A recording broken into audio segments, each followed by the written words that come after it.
My husband walked out after I joked about his salary.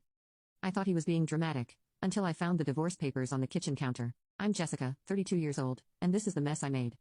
I don't even know where to start. I just can't stop thinking about it.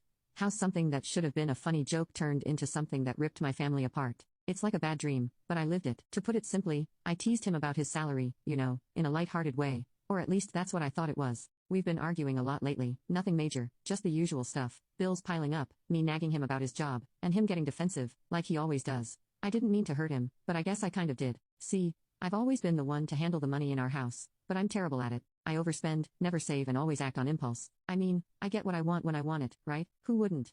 But then there's him, Mark. He's a good guy, 34, works hard, but his job just doesn't pay enough to keep up with all the things I want, and that's what bothers me. I love him, I really do, but sometimes when I look at our life, I can't help but feel like he's just not cutting it. I don't know, maybe that sounds harsh, but it's the truth. I need more.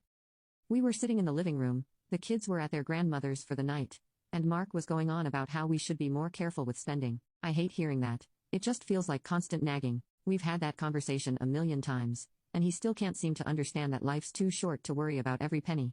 So that night, I decided to make a joke that I thought was harmless, but clearly it wasn't. I looked at him and said, "Maybe you should get a better job. At least then we wouldn't have to worry about the bills all the time. Or maybe I should just get a sugar daddy. At least they know how to take care of things." I laughed after that, like it was all just a joke, but you could see the change in his face. He didn't laugh, his eyes went cold. I didn't get it at first. I mean, what was his problem? It was just a joke, that's all. But then he just stood up and left, and honestly, I didn't think much of it at first. I figured he was just being dramatic, but when he didn't come back that night, I got worried. He wasn't answering my calls or texts, and that's when I started to feel it, the anxiety creeping in. I couldn't sleep. I kept thinking about the stupid joke, but it wasn't like I could take it back now. The next day, he came home, and there was this heavy silence between us. I could feel it. He didn't even look at me when he walked in. I tried to act like everything was fine, like nothing had happened, but he wouldn't speak to me. Finally, I asked him what was going on, and that's when the argument started. "You don't get it, Jess," he said, his voice tight. "You think it's funny to make fun of my job, to talk about getting a sugar daddy while we're sitting here barely getting by. That's not funny, it's hurtful, and it makes me feel like crap." I wasn't ready for that. He was angry, but I wasn't even sure why. Wasn't it just a joke? Wasn't he overreacting? But instead of backing down, I dug my heels in. I told him he was being too sensitive, that it was just a joke, and I didn't mean anything by it. I mean, honestly, I didn't, but he wasn't having it. "I'm not being sensitive, Jess. You've been on me for months now about how much money we don't have, about how I'm not doing enough, and then you throw a jab like that? It's too much, I'm done." I was in shock. He said he was done, but I didn't believe it. I thought he was just saying it in the heat of the moment, but the more we argued, the more it became clear he wasn't backing down. He was serious. I kept pushing, trying to make him see that it was just a stupid joke, but the more I pushed, the further he pulled away. And that's when I realized this wasn't about the joke anymore. This was about everything. He was tired of me treating him like he wasn't enough, tired of me always spending and never being satisfied, tired of me never taking responsibility for anything. And that's what hurt him the most. I wanted to blame him for overreacting, but deep down I knew it was my fault. I had crossed a line. I should have never said that to him, but the problem was, I didn't really see it as a big deal at first, and even now I don't fully get it. But something inside of me knows I messed up. Maybe I didn't respect him the way I should have, maybe I didn't see how hard he was trying, but it's too late now. I keep telling myself I'll fix it, but I'm not sure I can. The damage is done. So here I am, sitting here telling you all of this because I don't know what else to do. I can't take back what I said, and I can't undo what's happened. All I can do now is try to understand what went wrong, and maybe, just maybe, learn from it. But I don't know if I'll ever get the chance to. Do you think I can fix this, or is it really too late? I didn't apologize that night, and honestly, I wasn't planning to. My pride wouldn't let me. I kept telling myself he's just being dramatic. I mean, who gets that upset over a joke? It was supposed to be funny, wasn't it? But it wasn't. I could see it in his eyes. It was like he was looking at me differently, like I wasn't the woman he married anymore, and that hurt. But I didn't let myself admit it. The next few days were miserable. I didn't talk to him much. I'd try to bring up normal stuff like the kids' school events or grocery shopping, but every time I spoke to him, it was like he was shutting me out. I could tell he was still angry, but I didn't want to be the one to apologize. I just didn't. It felt wrong, like I was admitting I had done something wrong, and that wasn't going to happen. I wasn't ready for that. At first, I thought he would come around. I mean, he always does, right? He gets mad, we argue, then we make up, but not this time. It was like something shifted in him. Maybe it was the years of me pushing him down, making him feel small, always telling him how we needed more money, how he wasn't doing enough. It's funny because I never even realized I was doing it. I didn't mean to make him feel like that. I thought I was just venting, but now, looking back, I see the cracks. I see how my words chipped away at him. The kids could feel the tension too. They kept asking why Dad wasn't talking to me, why he was always in his office with the door shut. I couldn't tell them the truth, obviously, so I just made up excuses. Oh, Daddy's just tired, I'd say. We'll be fine, don't worry about it. But I knew deep down this wasn't going to blow over. It wasn't just a fight. Something was broken, and still I didn't apologize. I didn't even know how. How do you apologize for something you don't think is wrong? How do you admit to someone that you hurt them when you don't see the problem yourself? That was my dilemma. My pride and my stubbornness kept me from taking that step, and every day, as the days passed, it got worse. One afternoon, I decided to go out and do something fun, like I always do when I need to clear my head. I thought if I got out of the house for a little while, I'd forget about everything. So I went to a coffee shop. It was just me, my phone, and a latte. I scrolled through Instagram, seeing people living their best lives. Then, I saw a picture of Mark's old coworker from a job before, posting about how he was moving up in the world, getting a promotion, a better salary. It made me think of Mark. He used to talk about wanting more, but it never happened. He never pushed for anything better, and that's when I felt the frustration bubble up again. The more I thought about it, the angrier I got. It was so easy for him to act like nothing had happened, to just shut me out. If he cared about me at all, he'd be the one to apologize. He'd see that I was just frustrated, that I was trying to make a joke to lighten the mood. But no, he just pulled away, and now it felt like he was punishing me for something that wasn't even a big deal. So I got mad, and I decided I wasn't going to be the one to reach out. I wasn't going to chase him down. I wasn't the one who made things awkward, right? He was. A few days later, I finally broke down and texted him, "You know, if you just talk to me, we could get over this. I'm sorry you're so upset, but I don't know what you want me to do." But of course, he didn't respond the way I wanted. He texted back saying, "I need space, Jess. I need time to think. I don't know if I can keep doing this." I stared at that message for what felt like hours, and I still didn't get it. I still didn't understand why he couldn't just let it go. I mean, wasn't it just a joke? I had apologized, sort of. It wasn't until the next weekend that I realized how serious this was. We had plans with the kids. We were supposed to go to a park, but he didn't show up. He was still distant. I was fuming by the time I picked up the kids and went home. They were talking about how much fun they had, but I wasn't listening. All I could think about was how Mark was still avoiding me. That night, I finally broke down. I was sitting on the couch, scrolling through my phone, when the tears started to fall.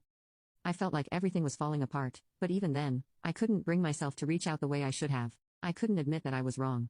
It wasn't just the joke anymore. It was everything leading up to it, the way I'd been treating him, the way I never really listened. But admitting that was too hard. I'm not sure what it's going to take for me to see the full picture. But right now, I can't help but feel like I've pushed him too far. And even though part of me wants to say I'm sorry, my pride is still holding me back. I just don't know how to get through this, or if I even can. The tension had been building up for days, and I couldn't take it anymore. It was like walking on eggshells every time I stepped into the house. Mark was still distant, still cold, and I was losing my patience. It's like he wanted me to beg for his forgiveness, but that wasn't going to happen. I wasn't going to grovel, not for something that I didn't think was even that big of a deal. That night, I couldn't hold it in any longer. He was sitting on the couch, flipping through TV channels, pretending like everything was normal. I could feel the anger simmering inside me. I grabbed my phone, sent the kids to bed, and then I confronted him. "Why are you still acting like this?" I snapped, standing in front of him. "I've apologized enough, haven't I? So, what is your problem?" Mark looked at me for a long second before he stood up. He was calm, too calm, like he had been thinking about this for a while. "Jess," he started, his voice low but sharp, "it's not just the joke, it's everything. It's the way you treat me like I'm nothing, the way you make fun of me all the time, like I'm just here to entertain you. You think I don't see it. You think I don't hear what you say behind closed doors." I opened my mouth to respond, but he cut me off. "No," he continued, his voice rising now. "You don't get it. I'm sick of it. You make jokes about my job, about how much money I make. You laugh like it's funny, but it's not. It's degrading, and I let it slide. I let you say whatever you wanted, because I thought you didn't mean it. But now I realize you do mean it. You think I'm not good enough. You think you're better than me, and I've had enough." My heart was pounding. This was not the reaction I expected. He wasn't supposed to be mad like this. He was supposed to just get over it, and go back to being the guy I could push around, the guy who would forgive me. But not now. Now he was different. I didn't know how to respond. "You're blowing this way out of proportion," I muttered, trying to stay calm. "It was a joke, a harmless joke. You're acting like I said something terrible, but I didn't. You're overreacting. This isn't my fault, really." He was standing in front of me now, his face inches from mine. "You think I'm overreacting? You think I'm the problem here?" He paused, and for the first time, I saw something in his eyes that terrified me, something I hadn't seen before. "You're not as great as you think you are, Jess. You're not this perfect person who can do no wrong. You're impulsive.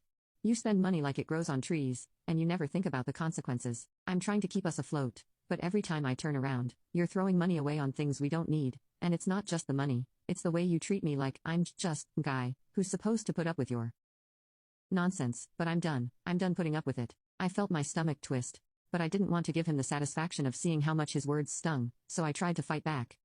"Are you seriously pulling the I'm the good guy card on me?" I scoffed, crossing my arms.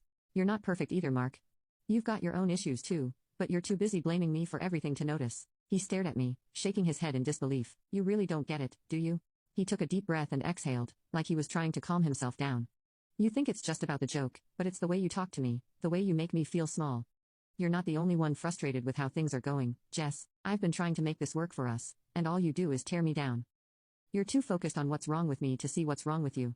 I stood there speechless, my throat tight. I wanted to yell at him, to tell him that he was being unfair. I wanted to argue that it was just a joke and he was overreacting. But something in the way he looked at me made me realize he was right. At least a little bit. I'm sorry, I started, but the words didn't feel real. I didn't mean to hurt you. He just shook his head, his face hardening. Sorry doesn't fix anything, Jess. I've been trying to fix things for a while now, but you don't want to change. You just want to stay the same, make excuses, and pretend it's everyone else's fault. I stood there frozen as the silence between us grew. I wanted to say something, anything, to make him see I was trying, but the truth was, I wasn't really trying. I was too wrapped up in my own stuff to see how much I had been hurting him, and now it was too late. I didn't know how to fix it, and I didn't know how to fix me. He turned away from me and walked toward the door. I need space, Jess. I need to think about what I want. I stood there watching him leave, my heart pounding in my chest. Part of me wanted to chase him down, beg him to stay, to apologize properly, but another part of me, one I hated, was too proud, too stubborn to admit I was wrong. And now I was alone in the silence, with nothing but the echo of his words in my head. I woke up the next morning with the worst headache I've had in years. The silence in the house felt suffocating. Mark was gone, the kids were at school, and I was left with my thoughts. I tried to shake off the nagging feeling that something was wrong, but it was impossible. My mind kept going back to what had happened last night. Mark's words played over and over in my head, each one sharper than the last. He wasn't exaggerating. I had been treating him badly for so long, and I hadn't even realized it. But I couldn't fix it now, could I? I'd pushed him too far. And no matter how much I tried to tell myself that I could apologize and make things right, deep down, I knew that wasn't true. The damage had been done, and that feeling, the feeling of being utterly alone, that was the worst part. It was crushing. I tried to call Mark, but he didn't answer. Then I tried again, and again. Nothing. My fingers were shaking, and I felt this gnawing panic in my chest. What had I done? What was happening? It wasn't until that evening that I found out. I came home to an envelope on the kitchen counter. No note, just a divorce petition. My stomach dropped when I saw it. The words blurred for a second, and I had to blink to focus. Divorce. After everything, after all the years, he was walking away. I couldn't breathe. I didn't know whether to cry or scream or do both. I thought about all the times I pushed him away with my jokes, with my insults, with my impulsive decisions. I had this weird, sick feeling in my gut, like I was suffocating, but I didn't know how to stop it. I stared at that paper for what felt like hours. It was all my fault, every single bit of it. But here's the thing. When you realize you've messed up, it's like everything happens too fast to fix. I wanted to call him, to beg him to come back, to tell him how sorry I was, but I knew he wouldn't. He wasn't the same man anymore. The next morning, I met him in person. We hadn't spoken since that argument. He was sitting in the living room, his eyes red like he hadn't been sleeping. He didn't even look at me when I walked in. Mark, I started, my voice cracking. Please don't do this. I messed up. I can fix it. He didn't even flinch. He just shook his head slowly, like he was watching someone who had no idea what they were doing. I don't think you can, he said softly, but his words were final, like a door slamming shut. I've been trying for a long time, Jess. I've been trying to make you see how much I care.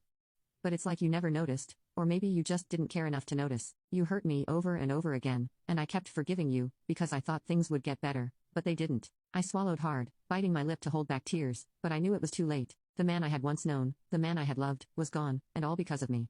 I didn't know how much I hurt you, I whispered, the words barely escaping my throat. I didn't mean to. I didn't see it. I thought I could joke my way through everything, and now look at us. Mark didn't say anything. He just looked at me with eyes full of hurt and disappointment. I don't think you'll ever get it, Jess. You've always been so impulsive, always thinking about what you want in the moment, and never stopping to consider how it affects anyone else. I can't do it anymore. I'm done. I could feel the tears welling up, but I didn't let them fall. I couldn't. I wouldn't give him the satisfaction of seeing me break down, but inside, I was falling apart. This was all my fault. If only I'd just stopped and thought for a second. If only I'd put my pride aside. If only I'd noticed that he wasn't the same person I'd married. But now it was too late. I love you, Mark, I said, the words tasting like ash in my mouth. I always have. He didn't respond. He just stood up and grabbed his things. I stood there frozen, unable to move, unable to do anything. I was the one who had destroyed everything, and now it was too late to fix it. As he walked out the door, he looked back at me one last time, his face unreadable, and then he was gone. It wasn't until I was left standing in the empty house, staring at the divorce papers in my hands, that it hit me. I had lost him for good, not because of the joke, not because of anything I thought was funny, but because of everything else.